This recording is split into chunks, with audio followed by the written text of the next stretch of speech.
Okay, there we go. Alright, good evening everyone. My name is Phil Gallagher. I run Thraben University, and I'm finishing up a league now that I started this morning. It did not particularly go well. Hello, welcome. So, I did a full deck tech this morning, and that video is already up on YouTube, or you can watch the replay of it. So I'm just going to kind of give a quick breakdown of what this deck was trying to do, and then we'll finish things out. So essentially my theory was, what if I play a bunch of things that are basically unkillable for matchups like Grixis Delver and Checkpile? Like they have a lot of trouble getting Mirran Crusader and Auriok Champion off of the table. So my idea was, what if we cut some of the cards that maybe haven't been doing as well recently, like the Stoneforge Mystic package and the Revokers, and just try to play some things that are harder to remove. In order to make them bigger and hit a little bit harder, we place some Honor of the Pures alongside them, and there are some kind of cute combos in this deck, where like Brimaz produces soldiers that are 2/2s now, or Brimaz produces soldiers that gain you life from Auriok Champion. Just kind of recapping this morning, we lost to It Is Unfair with a very strange Miracles build, splashing black for Esper Charm and Kaya Ghost Assassin. That was not close. And then we very narrowly lost twice to Grixis Delver. Auriok Champion was a house there, and it was sort of like cripplingly good against Young Pyromancer tokens. My opponent's Young Pyromancer triggers were a liability for them, and so I think the general premise that, Auriok Champion is good against Delver was correct. I just happened to not be able to close out the games more quickly than my opponents.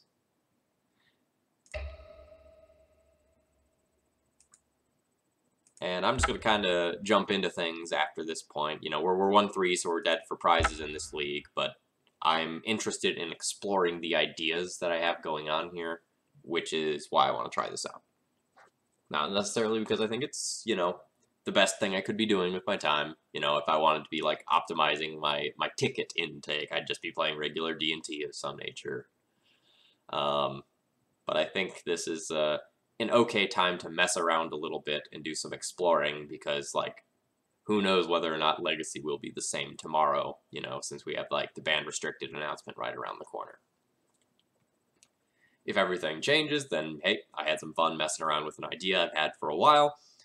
And if nothing changes, this is, testing an idea that might matter for that metagame.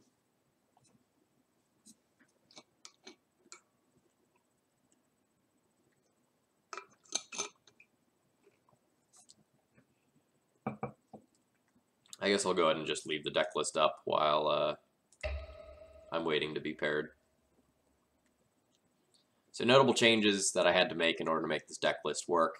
Mathematically speaking, in order to cast a white 2-drop on turn 2, like almost 100% of the time, you need to have 20 white sources, and I have 19. In order to get up to that 19, I needed to go and cut my Rishadan ports.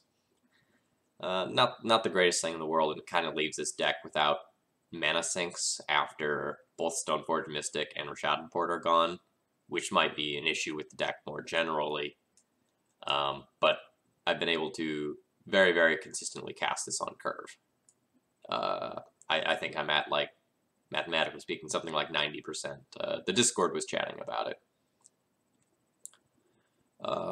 Otherwise, the sideboard has a lot of stock D&T cards, although since the main deck is more specialized, we need to have fewer generalist sideboard cards, so I made room for some things for more specific matchups.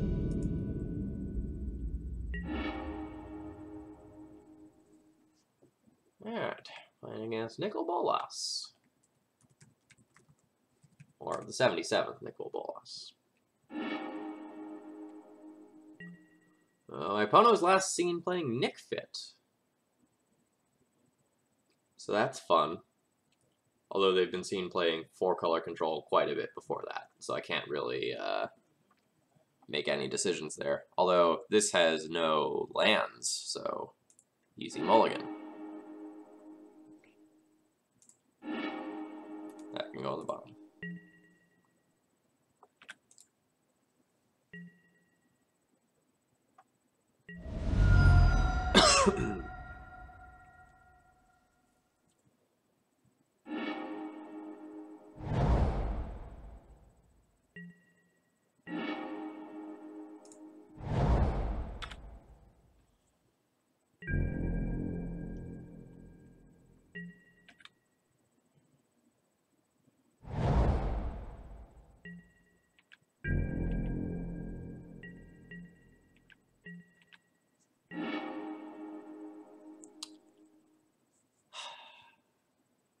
Little hard to tell what my opponent is playing at this point. It's potentially 4-color control.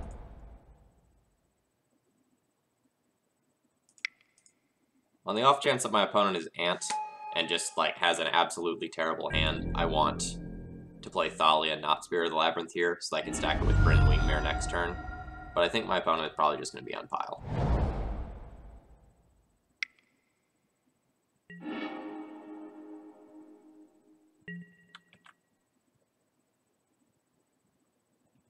Yeah, sure. Long story short, I wanted to try to have a large number of relatively unkillable threats.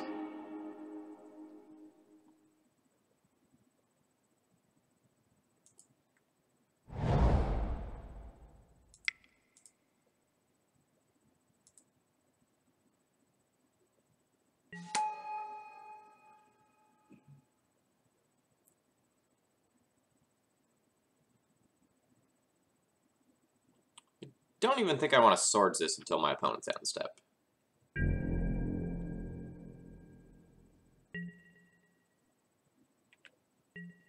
Oh geez, no, that was stupid. I should have, like, played Spirit of the Labyrinth and then Swords it on their turn.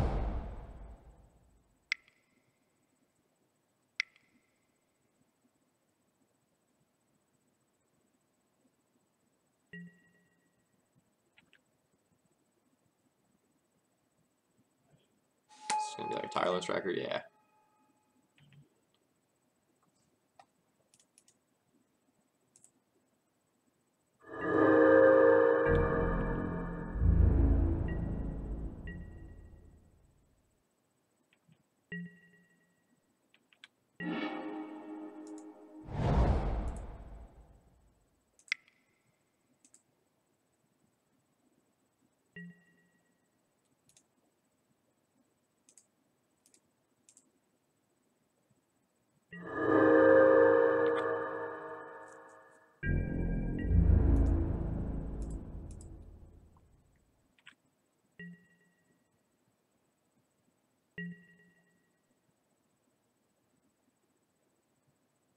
Wingmare's not on the posted list? No, this is the same deck list as earlier. I must have just made a mistake earlier or posted like a previous version.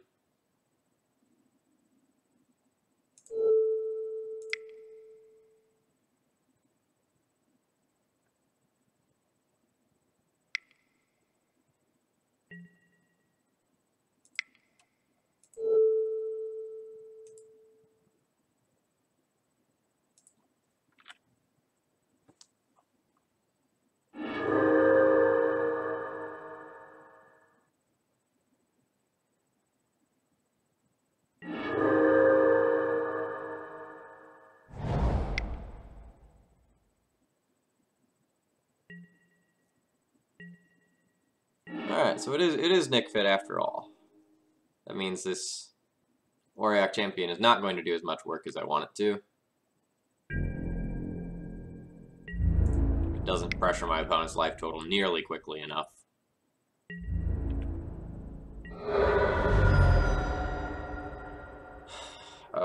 Whatever I play probably just dies to Deed.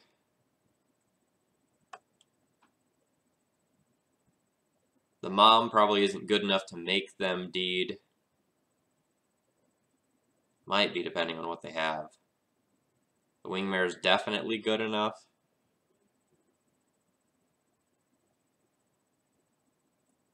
If I play Wingmare, they probably can't do anything else with their turn. Whereas if I play Mom, they might be able to like do something and still hold up 2 mana to wipe my board.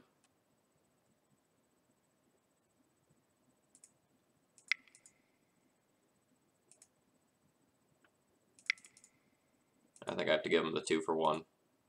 And then hope to just top deck another threat.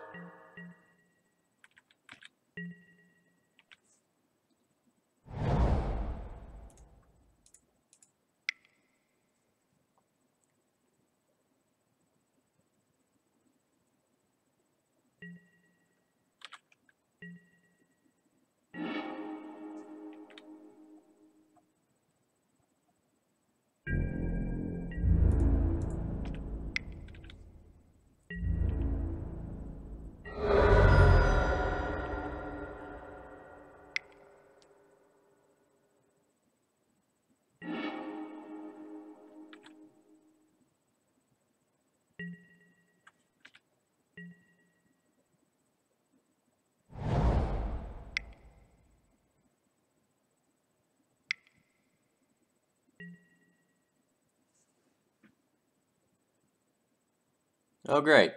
This is going to be a disaster.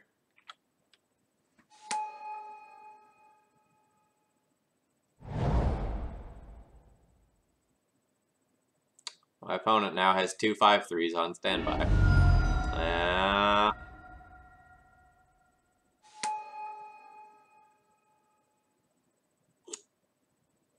Not good.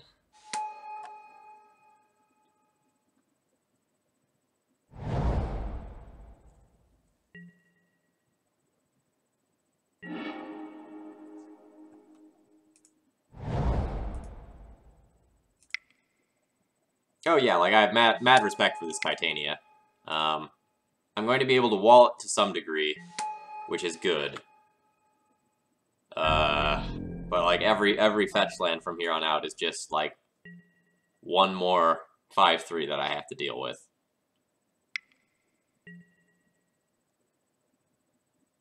Oh great. So that'll kill their current set of elemental tokens, but they're still the Titania.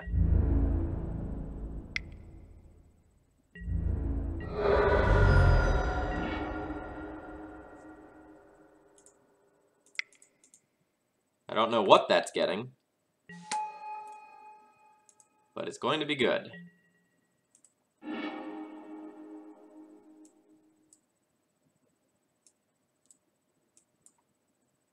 Just want to make this bigger.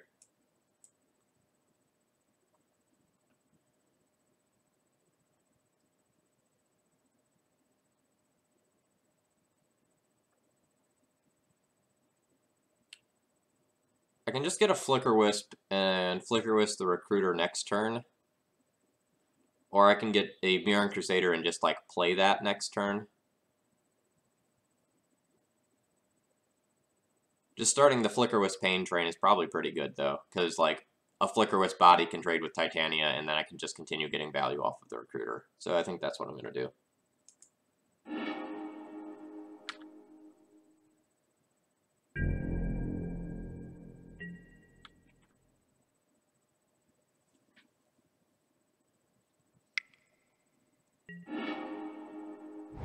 Super punished.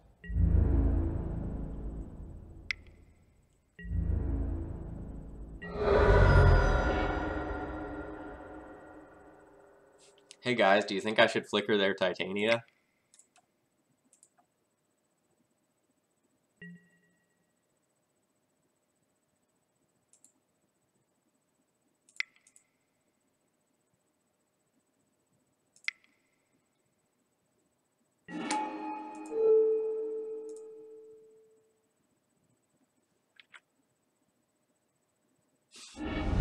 Tune in, sees Titania in play, is unsurprised. Yeah, that's about where we're at.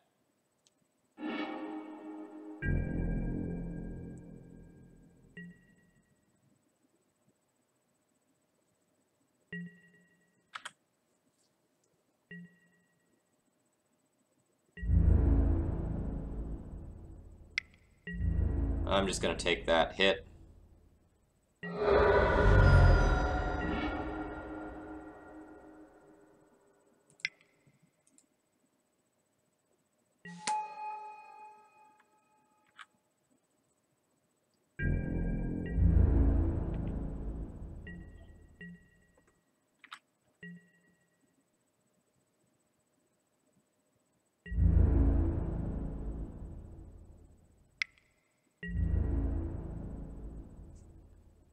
Well, I mean, yes. My opponent will just like probably play Marin, and then I'll be super sad. No, okay, this is fine.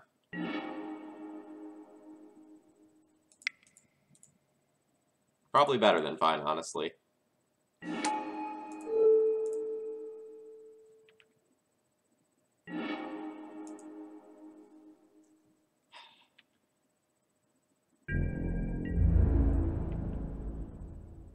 It's situations like this that I wish Thraben Inspector was in the deck. Yeah, but then there's most of the rest of the time where you would draw that card and you wish it wasn't in your deck.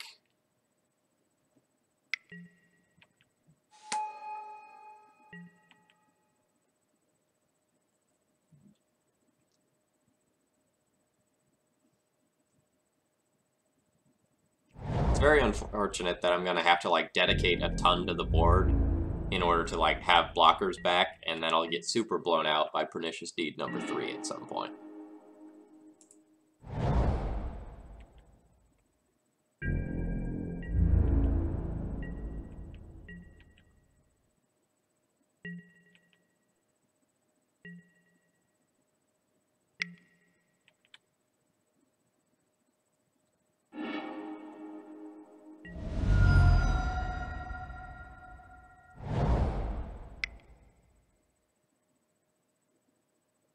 God, what is this?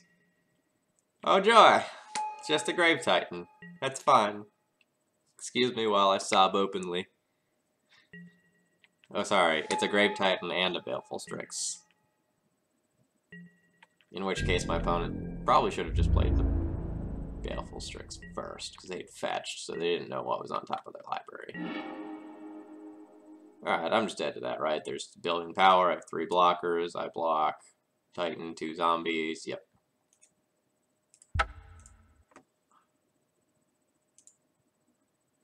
Alright, so what do I have for this? Rest in Peace is okay, but kind of mediocre. Recruiter is good.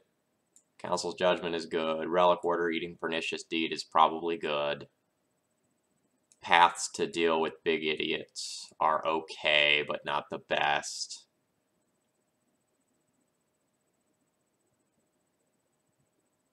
This is a matchup that I board Ether Vial out for, just because, like, losing it to Pernicious Deed is awful, awful, awful.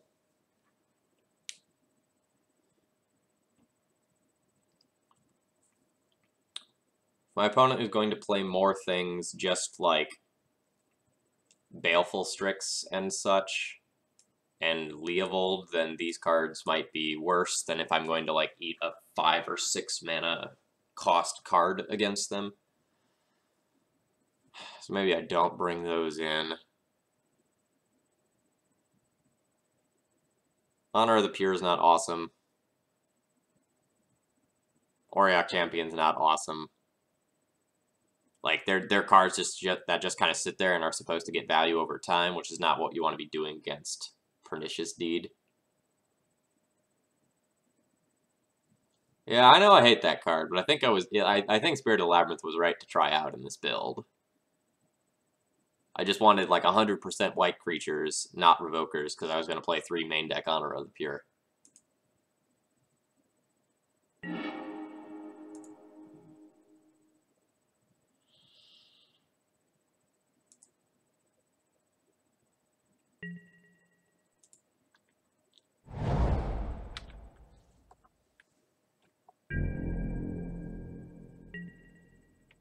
Did you play in the challenge today, Mark?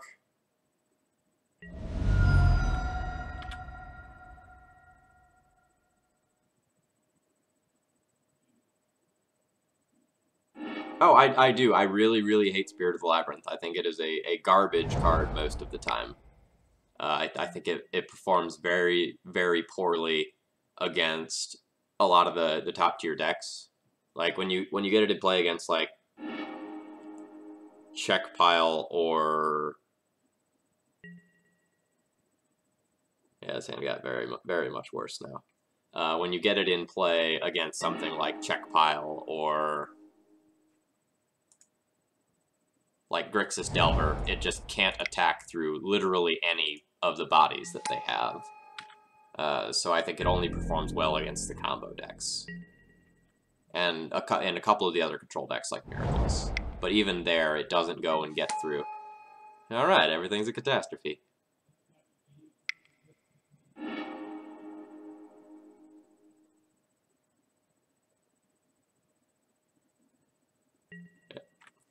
Would I like to use that ability? Yes, I would.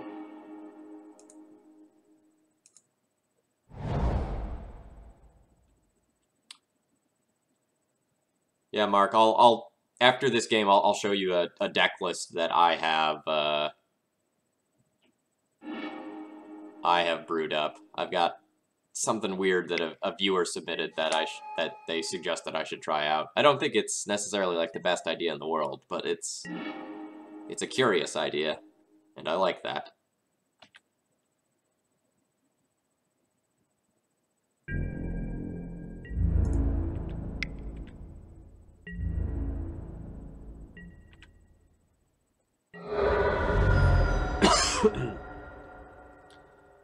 So this is awkward, right? Because if I play Brimaz, my opponent holds back the Baleful Strix, and then I do nothing with my turn. But I can't cast both of these champions, and I can't Wasteland.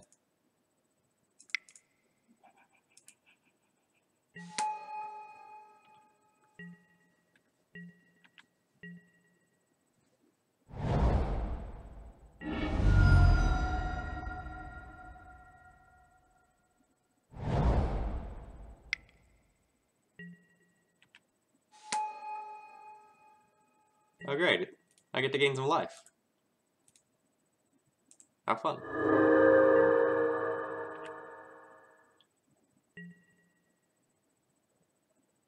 That's when you cheat, waste Forest, see if he catches it. That is one line of play, yes.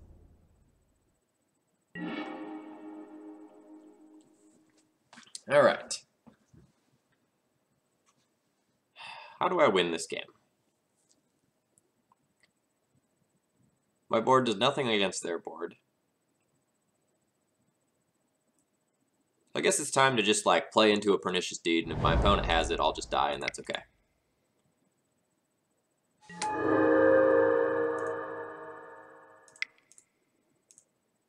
We'll move on if that's the case. This deck isn't that great anyway.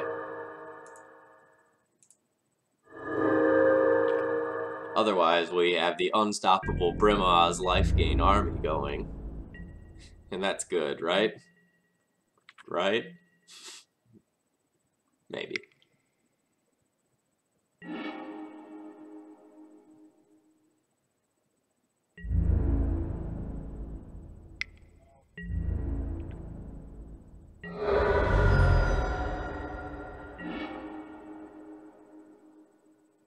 Alright, I'm just gonna continue to do nothing.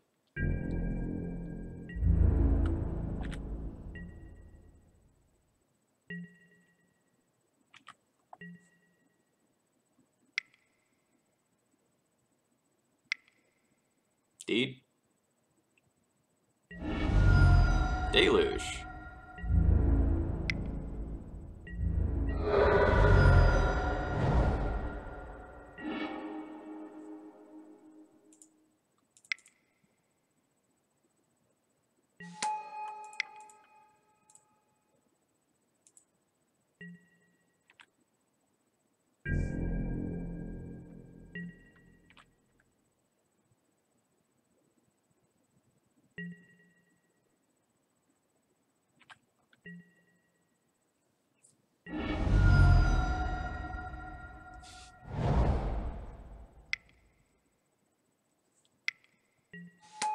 What the heck? Oh, God. It's just gonna tutor for Tireless Tracker? And be a 6/5?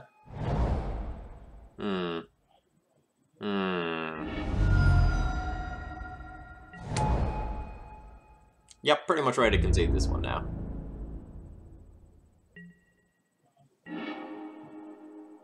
Okay. What does that do? I can flicker Thrag Tusk to give him 5 life and a couple of tokens. Spirit of the Labyrinth, luckily, is keeping them from drawing extra cards right now. So I guess I can Wasteland them off of one of their lands, flicker a clue, and pretend that I am still playing Magic.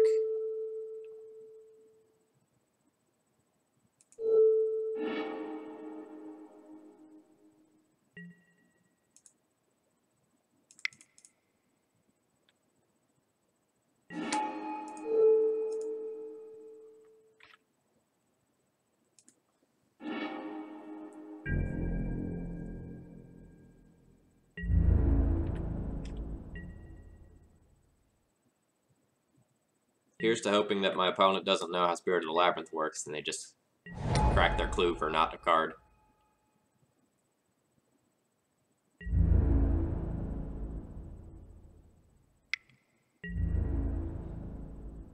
So I could trade Flicker Wisp and Thalia for this Woodland Balor. Doesn't seem great. But I do probably need to start getting their stuff off the battlefield, or I'm just gonna die.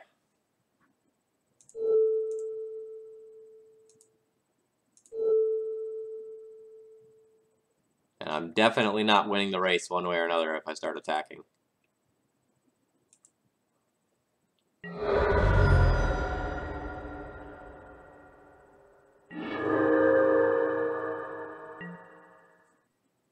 Joy. Is there any D&T build that could line up against that deck?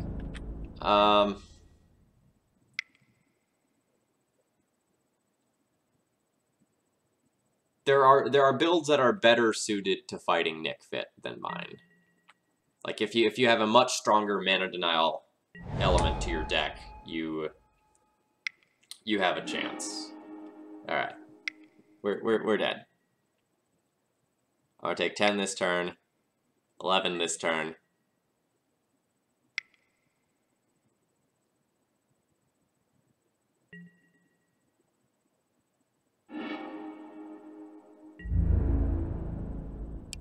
Okay, yeah, Cataclysm is a good sideboard card that helps to shore up the matchup.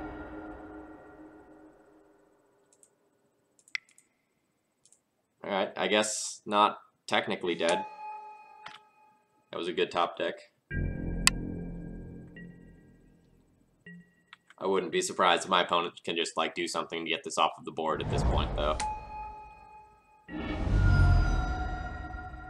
Like, something like play a Jace, bounce it is lethal. Alright, I don't remember what this does, but it's not good.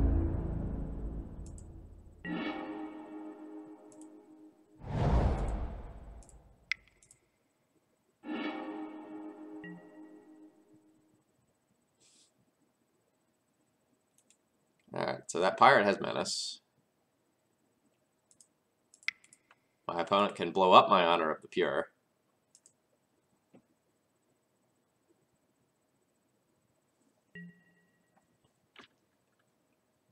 Not that it really matters at this point.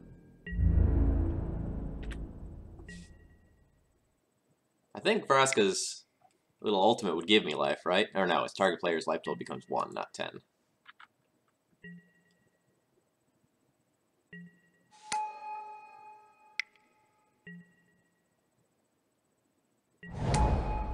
Yeah, welcome to Nic Fit, where you can just play any card you want.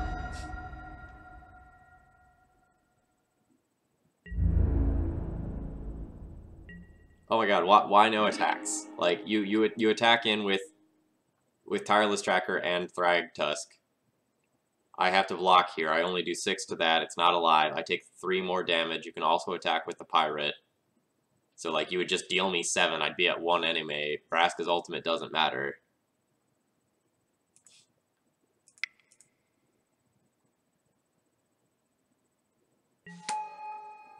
So I can dome this for 6, so its ultimate doesn't hit me. If I attack with this, I chump block that. I'm dead anyway. Jump block both of these, opponent ultimates. I'm very dead.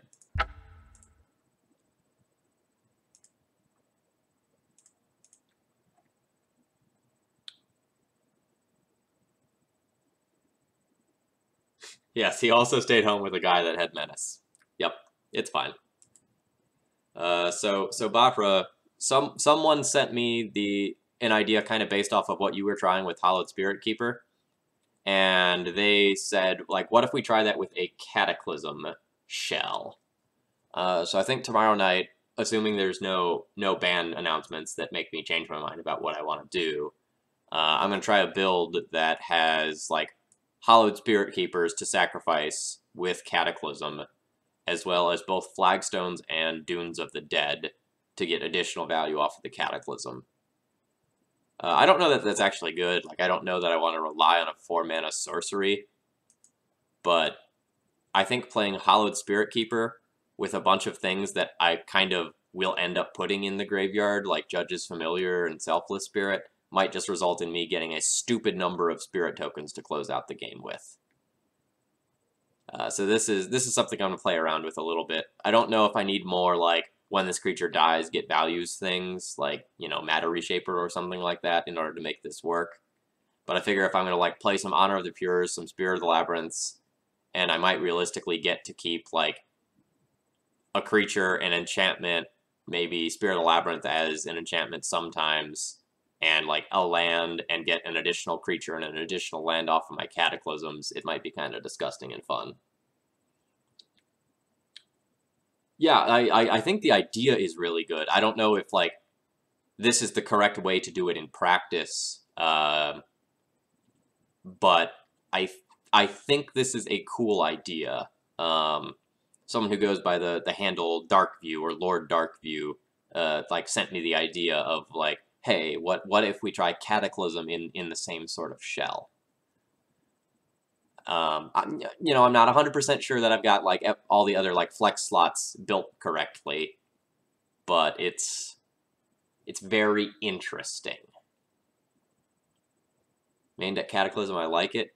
I love it against, like, Check Pile and Miracles and such, and any slower deck, it's pretty disgusting. But whether or not it'll hold up against, like, the faster decks like Delver, that's an entirely different story. I've been thinking about whether or not I could make a viable green-white taxes list that splashes for Teague and Noble. Do you think it's worth it? So the question you need to ask yourself is green-white Death and Taxes better than Maverick? And if the answer you come up with is no, then it is not worth it. I'm blanking on her name. I want to say it's Miranda Keith, maybe. The woman who top 8'd the GP with Maverick. I really like her list. It's a card or two off from this. I think she had a Maze of Ith, where I had Abrupt Decay, and I think there was, like, one other main deck change. But I really liked her list. If Miranda Keith. Okay, yes. So I think that if you want to play Noble Hierarch and you want to play Teague, this is probably the best shell to do so. One of the downsides of Teague for, like, a D&T splash build is that it's a Kithkin Advisor, not a human, so it can't be splashed off of Cavern of Souls. And, like, this deck can play Deathrite Shaman, which is better than Noble Hierarch. You know. Card's great. And if I was going to splash green for something, like, the big card I would want to splash green for in a D&T shell is Choke. And this deck accelerates that out on turn 2 pretty consistently. So food for thought there. You can splash green in D&T, and at some point I will do that as a stream. But whether or not it's better than Maverick, I think the answer is rarely yes. Alright, folks, we are a whopping 0-4 with this experimental build. So I don't know that I conceptually like the results my Auriok Champion build is giving me. Although it's definitely performed well as like a quote sideboard card for like the Grixis Delver matchup.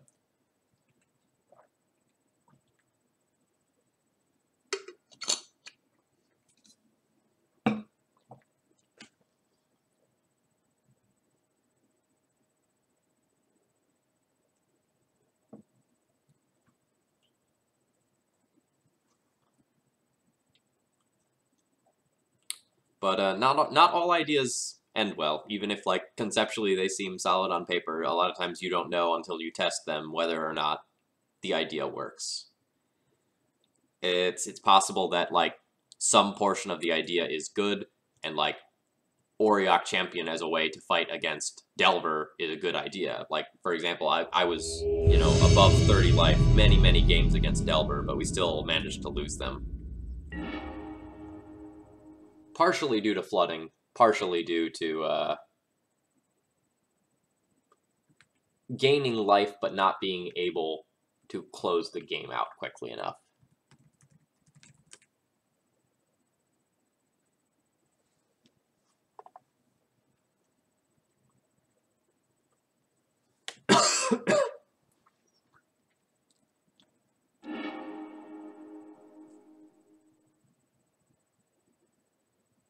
Alright, we have 2 castable 2-drops. We have a 3-drop that gets whatever we need for the specific matchup.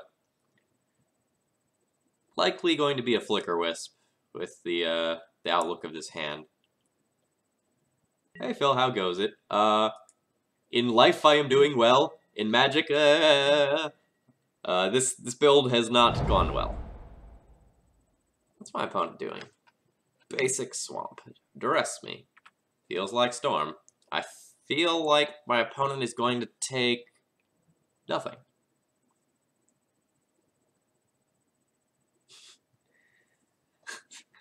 This is how you know you have great content, is when you play an 0-4 match. I'm collecting data. Let's call it that.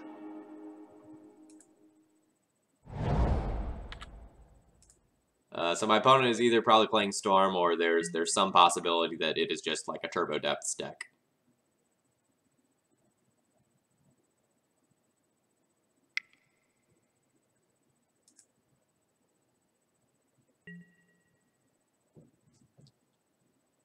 Yeah, so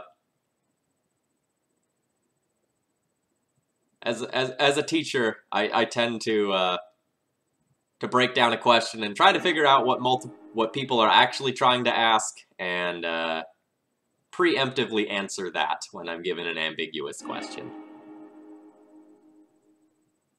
Alright, top deck Thalia, top deck Thalia. Opponent missed a land drop too? Am I asking for too much? Probably.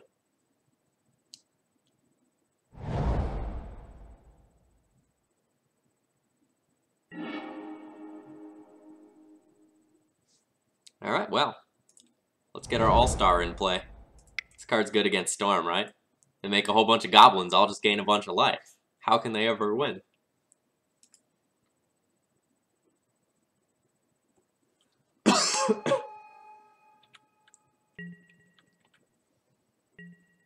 So then my following turn...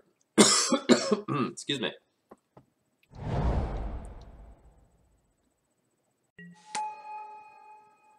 Alright, opponent will just put me out of my misery now. That's good. Unless they fizzle, which has happened to like 90% of my ant opponents recently.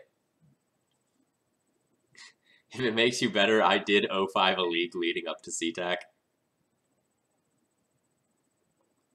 This... Based on math, it seems like this is going to be like Cabal Therapy me, name my Recruiter of the Guard, and then have exactly enough to add Naws with nothing floating.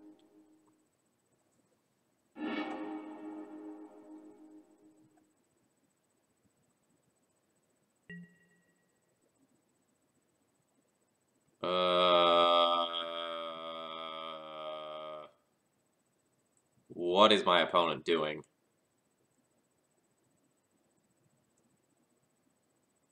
They only have 3 mana.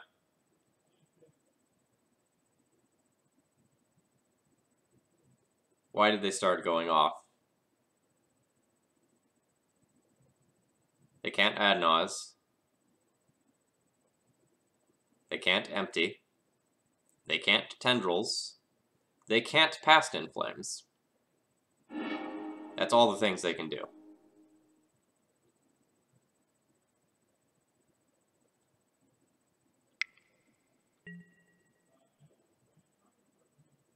Alright, well, I have a guess as to why my opponent is 0-4.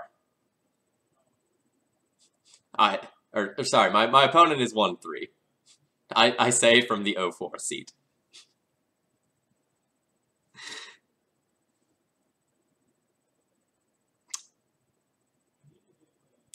Yeah.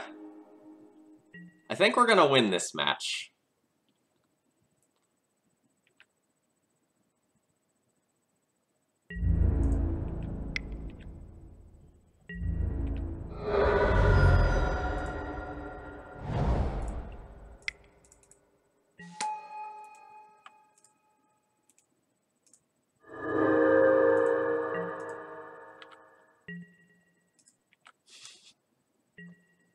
Some trash talk in the play for pride bracket, yeah.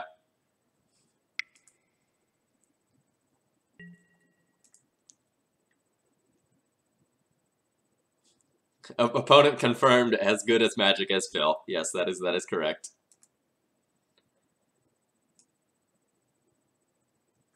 I played pretty well earlier. I made a couple of like micro errors in the stream this morning. Like there's one time where I pathed at a poor time and was punished for it.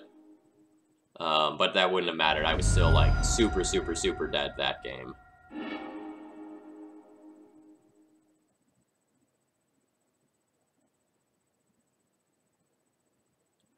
And then on this stream, I made a sequencing error. Like I should have played a Spirit of the Labyrinth a turn earlier. Like keeping the Leovold in mind. But that didn't end up mattering too much. Much better than me. He has a win. Yeah, that is how that works.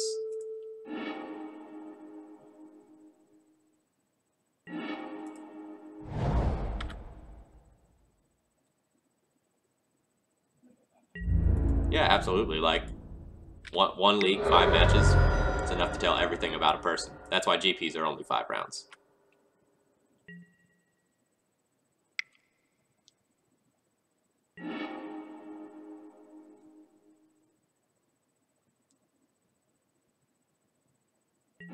Alright, opponent is starting to go off. I don't know if that means I'm actually dead, though.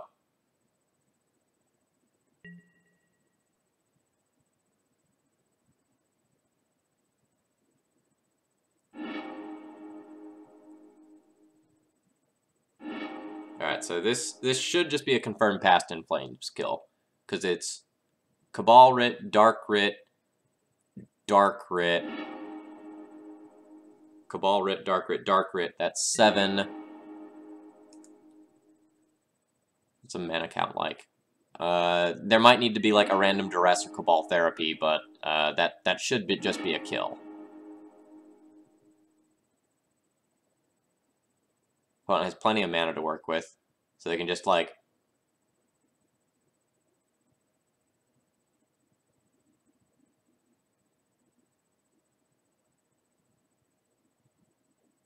Infernal Tutor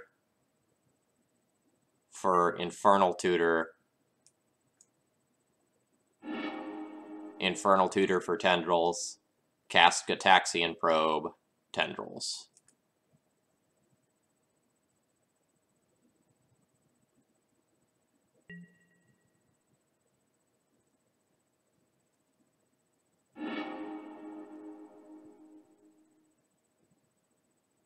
Good evening, Phil. How's our night looking? Well, I'm having a fun night. But I'm not doing well in terms of Magic. The Auriok Champion build is not performing.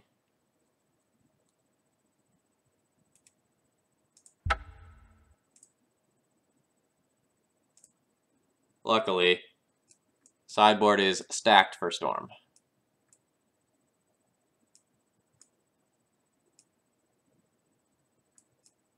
Oop. We might even consider bringing in Council's Judgment for Dread of Night, depending on what it looks like my opponent is doing. Alright, Swords to Plowshares is really bad. I'll cut some number of Flicker Wisps, they're pretty slow. Flicker Wisp may or may not be better than Auriok Champion, though. Like, Flicker Wisp is more of a clock, but Auriok Champion is a card that I can play earlier. But Auriok Champion is only gaining life from my side unless they empty.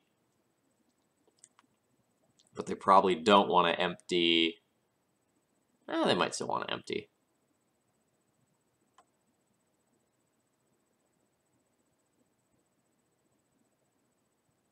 I guess Flicker Wisp is to some degree disruptive, whereas Auriok Champion is not. Like, I'm going to have all of these as additional 2-drop plays, and I would rather do any of these over Auriok Champion.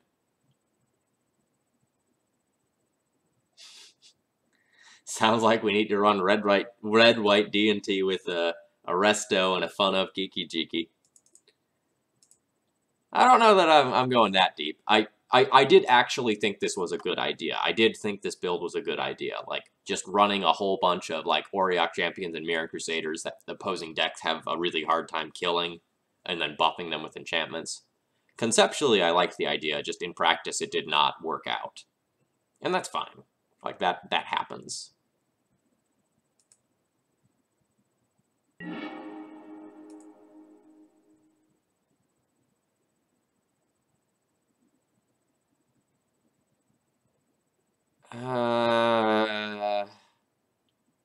This is kind of a stinker.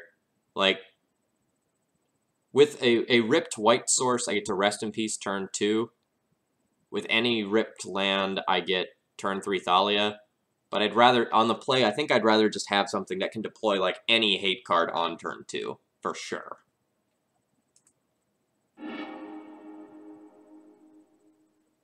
I say as I keep a hand that can't deploy a hate card on turn 2, unless we Skyland at the top like a master.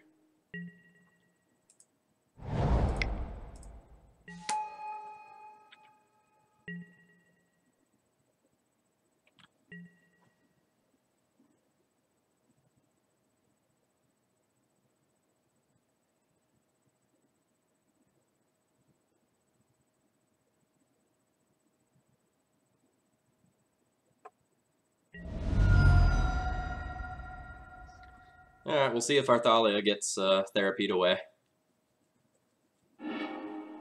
If not, we'll play a Thalia, and then we'll start the kitty cat parade at some point. And I really do enjoy the kitty cat parade. It's been a while. KCI won a GP. Moxall, who was the winner there? One of my friends was in the top 8, and I don't know what he was playing.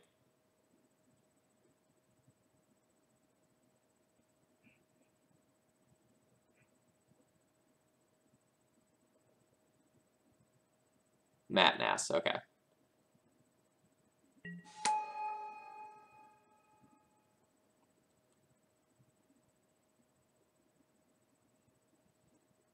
It's never good when your opponent imprints an Infernal Tutor.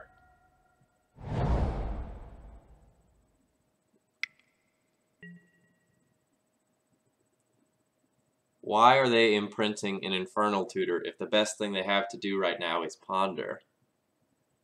Like, you don't just, like, go and play out the Chrome Mox until you know what you're doing with your life. Whatever, maybe they already have, like, Dark Red, Adnaz, or something stupid like that in hand. Where are the owls at? I always ask why. Why is, like, my favorite word in the English language. So, I'll be playing owls tomorrow night. Tomorrow night, I will be playing 4 Judges Familiar in a Cataclysm-based build. It's going to be a lot of fun. No, my question isn't, like, why are they playing Chrome Mox on turn 1? It's why are they playing Chrome Mox prior to that Ponder resolving? They did not shuffle with the Ponder.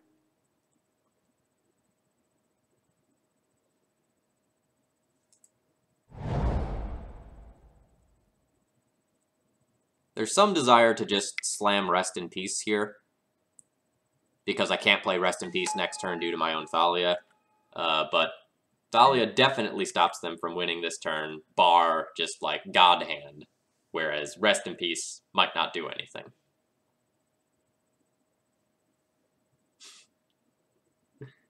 Oh, you're allergic to owls. Oh, it's very unfortunate. I'm allergic to chocolate. That's my weakness.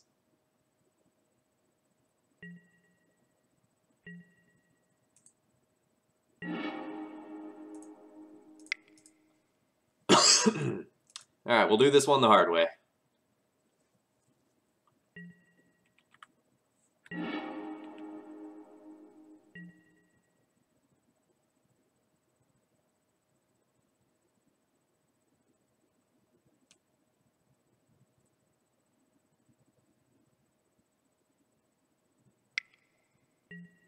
Yeah, Moxall, tomorrow night's build is weird.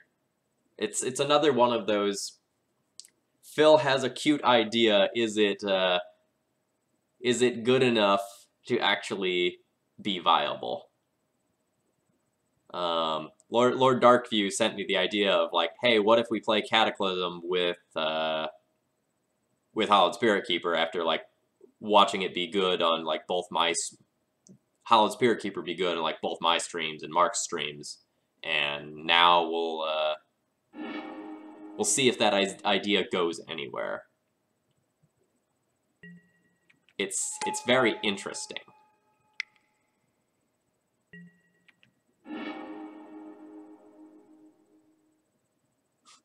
Viable or viable? Alright, good job, Windows Defender.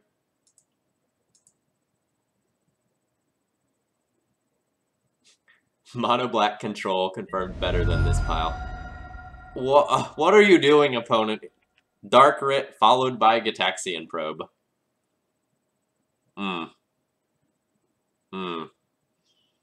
Let's start going off, then we'll check and see if it's safe.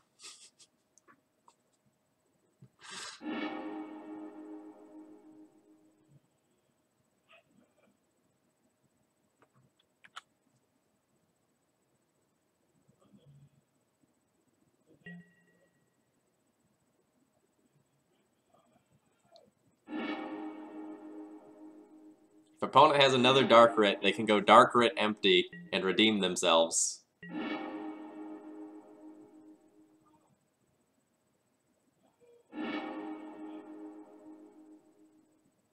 Okay.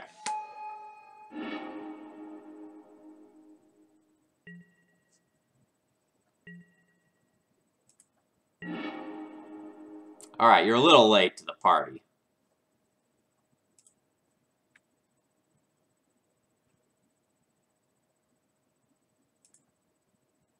I'll just concede here.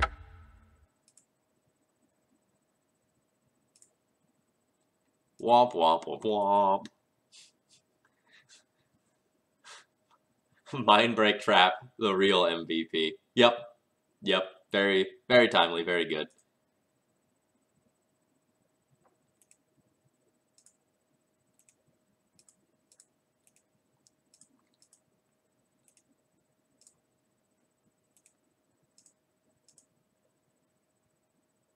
Oh, that's right, Carter was out of these earlier.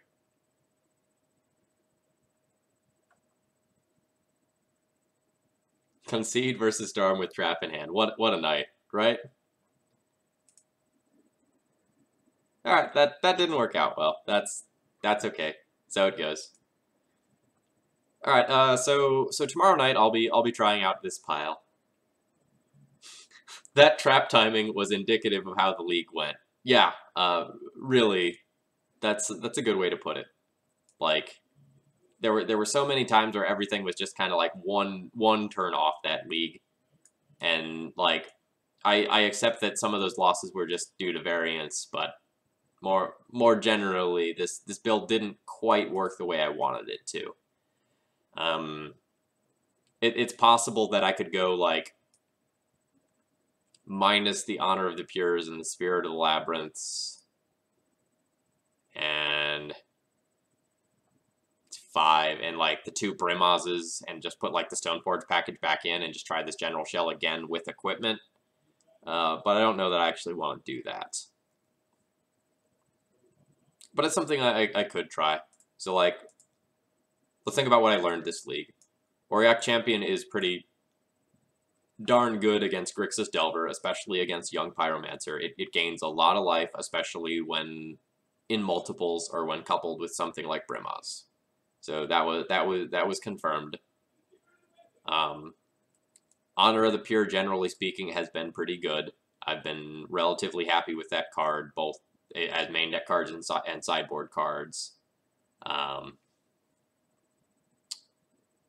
do think enchantments are really, really good right now, which is why I've been kind of messing around with them. Like, I didn't end up streaming this. Do I still have that deck list up? But, oh, did I freeze up? Nope, okay. Let me move those so you can see those. But I spent a little bit of time like actually playing Enchantress to like back up my thoughts that this deck was quite good. And a lot of my wins were just so easy because my opponents could not interact with me at all. And one of my buddies, Tyler, actually just like 5-0'd with this list, just like copy pasted it and just like took it through a league with minimal experience playing Enchantress, and it was just that easy. This deck list is very cute in particular because you can use Words of Wind, Candlestick, and one mana enchantment when you have 2 enchantresses in play, and just like go infinite and bounce all of your opponent's permanents. It was super cute. All right, real talk. I'm fine with real talk. All right, how decent is Mindbreak Trap in the side for D&T over something like Canonist for Storm Hate? Let me explain my thoughts there. All right, where is tonight's deck list? Auriok Champion. So my thought for tonight was that Auriok Champion and all of these Mirran Crusaders, as well as the Honor of the Pures, meant that I was pretty well suited to fight a fight against something like Checkpile. So that means I needed fewer generic sideboard cards, things like Council's Judgments and Cataclysms that otherwise I might want to play. So I think that made room for these, whereas generally speaking, I don't know that we have room for them. Mindbreak Trap is a pretty narrow card. Like, it's really only good against, like, Ant, Tess, Belcher, Oops. And generally speaking, I am unimpressed by Mindbreak Trap. Like, it's just not a card you can board in very much. Whereas Aethersworn Canonist comes in against, like, almost any cantrip-based combo deck, as well as a bunch of other random matchups like Blue-Red Delver and Elves, where it definitely matters. So generally speaking, I do like Canonist better than Mindbreak Trap.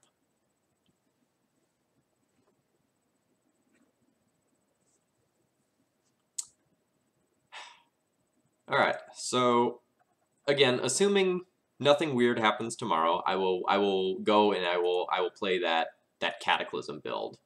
If something weird happens tomorrow, I might spend some amount of time on stream just kind of like brewing and figuring out what I want to do before going and playing it, or I might just play something like Maverick tomorrow night randomly, just like while I take some time to figure out what I am going to do with my build. But otherwise, tomorrow night's stream should be interesting. Again, this is one of those times where conceptually I've got a cool idea. Whether or not it works out in practice, that's something entirely different. All right, so thanks to those of you who tuned in for the kind of tail end of this league today. Sorry I had to split it off, but I had a whole bunch of plans I had to take care of. All right, and I hope you all have a good rest of the night, and I'll see most of you tomorrow night. If you enjoyed this content, feel free to follow so you know when I'm going live.